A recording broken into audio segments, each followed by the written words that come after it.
नमस्कार बच्चों। आज से हम कक्षा 10वीं का गणित स्टार्ट करने वाले हैं। बच्चों, इस वीडियो में हम पढ़ेंगे प्राइम नंबर अर्थात अभाज्य संख्याएं, कंपोजिट नंबर अर्थात भाज्य संख्याएं और गणित के आधारभूत प्रमेय। यह प्रमेय अत्यंत महत्वपूर्ण है, इस प्रमेय को ध्यान से देखिएगा। उसके बाद हम एक दो प्रश्नों को और हल करेंगे। तो स्टार्ट करते हैं हम सबसे पहले प्राइम नंबर से। देखो बच्चों, प्राइम नंबर क्या होते हैं अर्थात अभाज्य संख्याएं क्या होती हैं। तो ऐसी प्राकृतिक संख्याएं जिनके केवल दो ही गुणनखंड अर्थात फैक्टर्स हों और वो क्या होंगे, एक और वह स्वयं होंगे, उसे अभाज्य संख्या या प्राइम नंबर कहते हैं। देखो ऐसी संख्याएं कौन सी होंगी, दो होंगी, तीन होंगी, 5, 7, 11। अब यहाँ पर देखो दो क्यों है, तो दो एक ऐसी संख्या है जिसके अगर अपन गुणनखंड करेंगे तो क्या होगा, वो एक गुणित दो निकलेगा। मतलब इस दो को अपन एक से भाग दे सकते हैं और दो से भाग दे सकते हैं। इसके अलावा और कोई सी संख्या ऐसी नहीं है जिससे अपन इस दो को भाग दे सकें। इसी प्रकार से अगर मान लो मैं 7 ले लेता हूं, तो 7 भी क्या है, ऐसी संख्या है जिसको अपन एक से भाग दे सकते हैं और 7 से दे सकते हैं। मतलब एक से दे सकते हैं और स्वयं से दे सकते हैं। इसके अलावा और किसी संख्या से इसको भाग दिया जा सकता है क्या?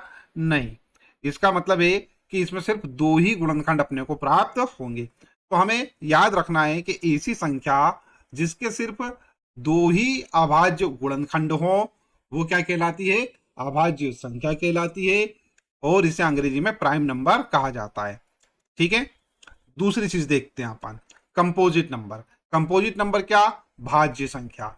अब भाज्य संख्या क्या होती है, ऐसी प्राकृतिक संख्या जिसके दो से अधिक गुणनखंड फैक्टर्स हों उसे भाज्य संख्या कंपोजिट नंबर कहते हैं। मतलब भाज्य संख्या या कंपोजिट नंबर। देखो एग्जाम्पल दे रखा है यहाँ पर 4, 6, 8, 9, 10। अब 4 की बात अपन करते हैं तो 4 के अपन कितने फैक्टर निकाल सकते हैं। देखो 4 को अपन एक से भाग दे सकते हैं, 4 को अपन क्या कर सकते हैं, दो से भाग दे सकते हैं, 4 को अपन क्या कर सकते हैं, 4 से भाग दे सकते हैं। देखो एक से भाग देंगे तो 4 बार जाएगा, दो से भाग देंगे तो 2 बार जाएगा, 4 से भाग देंगे तो 1 बार जाएगा। तो इसके कितने फैक्टर अपन ने निकाल लिए, कितने गुणनखंड निकाल लिए, 1, 2, 3 गुणनखंड निकाल लिए। इसी प्रकार से अगर मान लो अपन 9 ले लेते हैं तो ये 9 मैंने यहाँ पे लिया। 9 को किससे भाग दे सकते हैं अपन, एक से तो भाग दे ही सकते हैं और 3 से भाग दे सकते हैं और 9 से भाग दे सकते हैं। तो इसके भी कितने गुणनखंड होगा, इसके भी 3 गुणनखंड होगा, 1, 3, 9। ठीक है। अब यहाँ पर देखते हैं अपन 10। अगर मान लो ये 10 है 10 के गुणनखंड क्या हो सकते हैं, 10 को अपन एक से भाग देते हो, कोई सी भी संख्या हो संसार की, एक से तो सभी संख्याओं को भाग दिया जा सकता है। तो एक से तो भाग जाएगा ही जाएगा, है ना। ये बात अपनी नियम बना के ध्यान रखें। दूसरी संख्या क्या हो सकती है, अब यहाँ पर 2 हो सकती है, 5 बार भाग जा सकता है। फिर 5 हो सकती है, 5 से 2 बार भाग जा सकता है, 5 दूना 10। तो इसमें भी कितनी संख्याएं बन रही हैं, 3 बन रही हैं।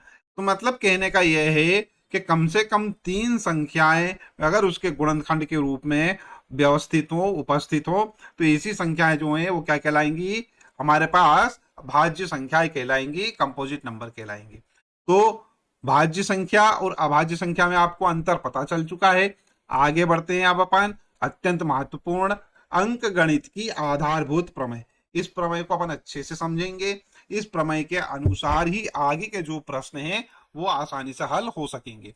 तो प्रत्येक भाज्य संख्या को अभाज्य संख्याओं के एक गुणनफल के रूप में व्यक्त अर्थात गुणनखंडित किया जा सकता है तथा यह गुणनखंड अभाज्य गुणनखंडों के आने वाले क्रम के बिना अद्वितीय होता है।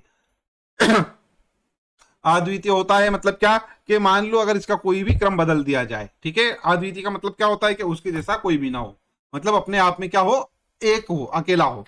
तो कहने का तात्पर्य यह है कि अगर मान लो इसके क्रमों को बदल दिया जाए अपन, तो भी क्या होगा, वे संख्याएं वही की वही रहेंगी, उनके अलावा कोई दूसरी संख्याएं नहीं आएंगी। चलिए देख लेते हैं अपन, एक उदाहरण ले लेता हूं मैं, 12। ठीक है, 12 एक ऐसी संख्या है, इसके अगर अपन मान लो गुणनखंड करते हैं क्या आएंगे, एक तो एक आएगा ही आएगा, उसको तो लिखना ही लिखना है अपने को। एक गुणित दो गुणित दो गुणित क्या हो जाएगा, 3। देखो 1 में 2 का गुणा करेंगे 2 आएगा, 2 में 2 का गुणा करेंगे 4 आएगा, 4 में 3 का गुणा करेंगे 12 हो गए 12, है ना। या फिर इसको इस प्रकार भी कर सकते हो आप, है ये गुणनखंड 2 से भाग देंगे, आएगा हमारे पास कितना 6, फिर इस 6 को भी भाग देते हैं अपन 2 से, 2 तिया 6, ठीक है। फिर 3 एकम 3। अब बच्चों देखो यही निकले थे हमारे पास 1 गुणित 2 गुणित 2 गुणित 3। ये तो एक तरीका इस प्रकार लिख सकते हैं।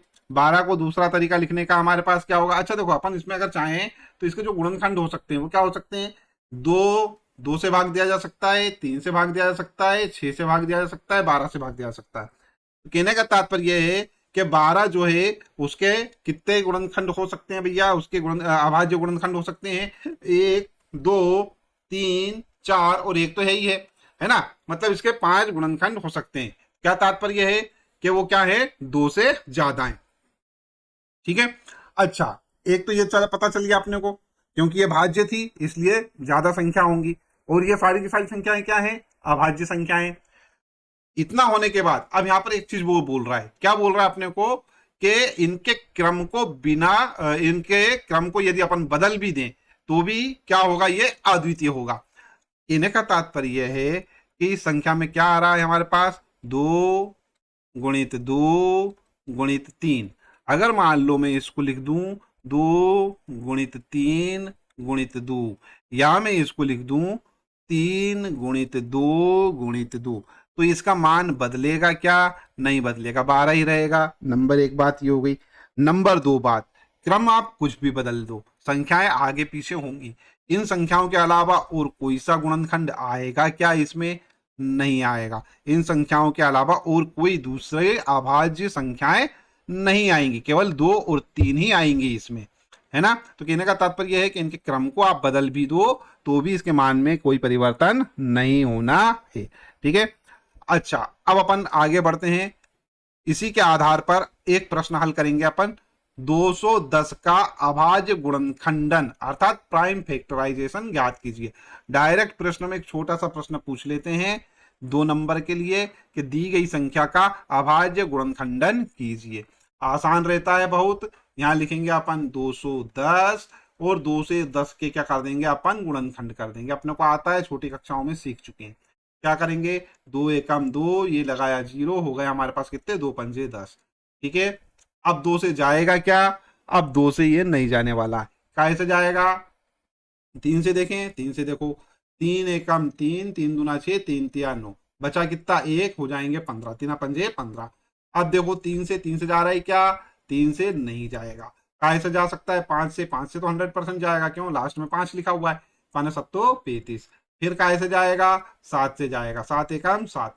तो ये जो 210 है इसके अभाज्य गुणनखंड लिख सकते हैं अपन, यहाँ पर क्या लिख देंगे उत्तर, और उत्तर के बाद क्या लिखेंगे 210 के अभाज्य गुणनखंडन,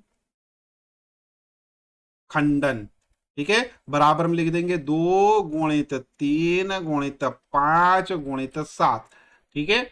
ये हमारे पास इस प्रकार से इसका हल हो जाएगा।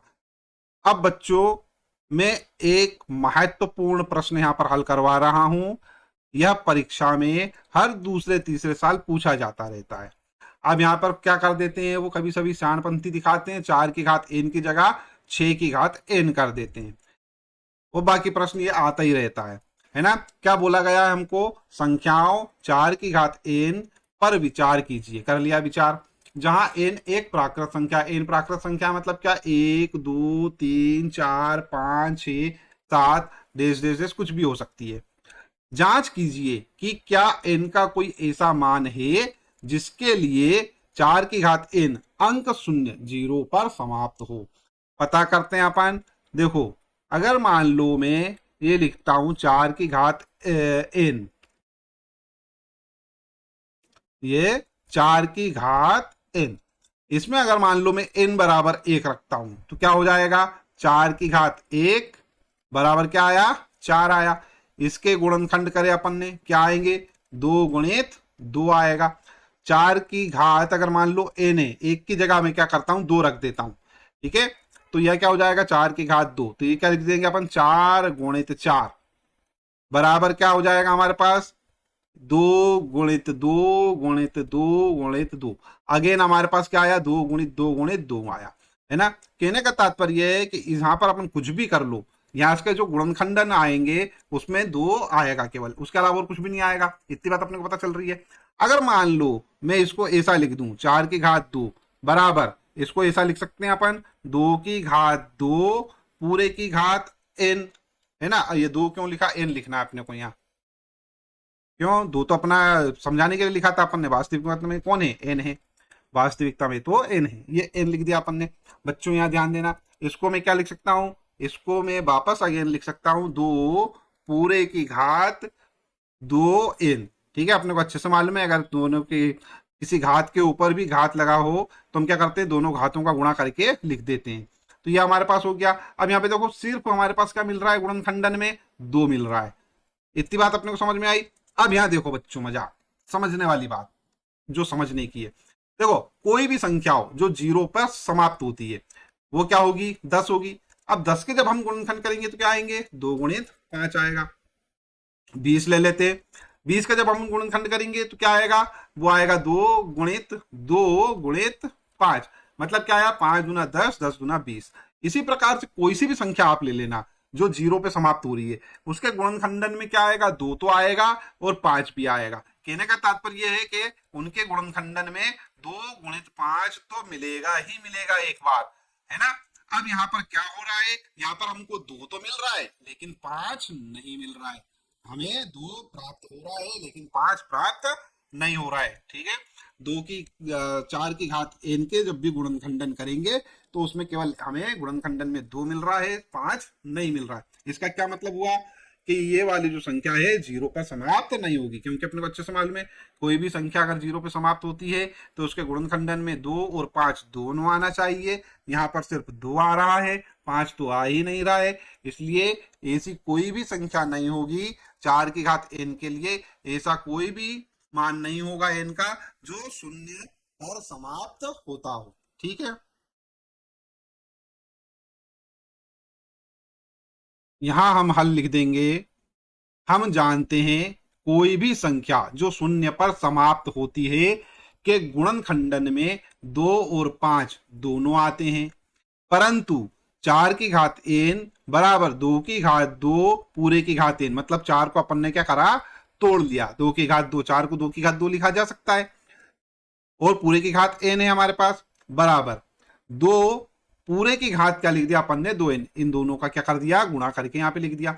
अच्छा, इनके गुणनखंडन में क्या आ रहा है, 2 तो आ रहा है पर 5 नहीं आ रहा है, अतः इनका ऐसा कोई मान नहीं होगा जिसके लिए 4 की घात n अंक 0 पर समाप्त होता हो। आई होप आपको यह वीडियो में जो भी मैंने आप समझाया था वह सब कुछ अच्छे से समझ में आ गया होगा।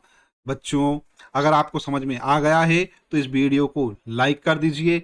इस चैनल पर नए हैं और अभी तक चैनल सब्सक्राइब नहीं किया है तो चैनल सब्सक्राइब कर लीजिए, साथ ही साथ में वीडियो में नोटिफिकेशन वाला जो बेल आइकन है उसको जरूर प्रेस कर दीजिएगा।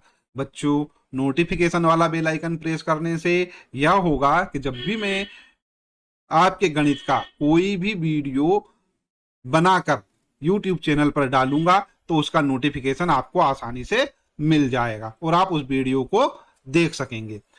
वीडियो देखने के लिए धन्यवाद। Thank you very much.